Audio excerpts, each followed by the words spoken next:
the end of the submarine, just coming into view. Looks like we might have the bow here. Sure, I like that. That's a nice view of the bow there we have with the tow line. We're right up at the sail or the conning tower right now. The only thing you would encounter before that would be a passageway through that deck that would go down. So this is the area around that here. So there's a line there. Looking, you're coming up right now. You're right at the leading edge of that sail. We think that's the snorkel. We're not seeing the periscopes unless they would be forward.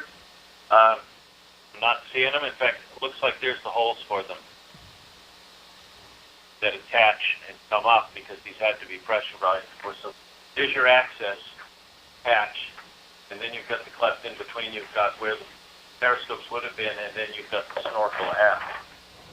But you've also got off the right-hand side are the aft stern torpedo tubes.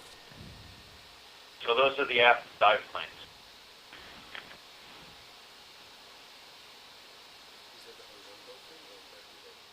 Oh, I see. That's horizontal.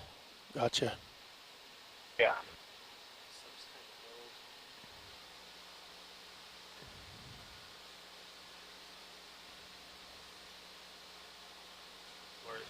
We're diving on the USS Bugara, World War II submarine, which had a long and distinguished career and which was lost in tow during naval exercises.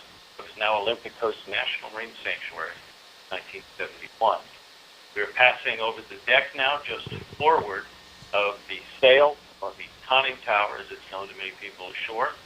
What you're looking at is the hull of the submarine through the decking, which remains in place, a combination of steel plate, suspended on a superstructure over the main pressure hull. The teak decking here as well, which is now gone. You can see the outlines of where that deck was, and down below it, between the deck and the pressure hull is the main part of the submarine. You know, one of the interesting questions is, Jim and Frank, is why the submarine sank. It wasn't intended to sink in this location.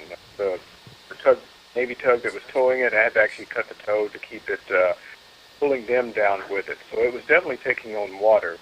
There's been some theories that maybe there was an open hatch, but we haven't seen any sign of an open hatch as yet.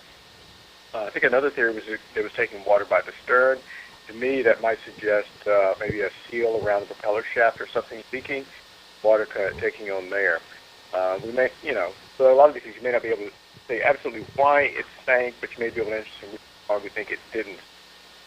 But the expedition is still young. We may see some evidence of why it actually sank where it did. One of our scientists ashore has chimed in. Thank you, Tom.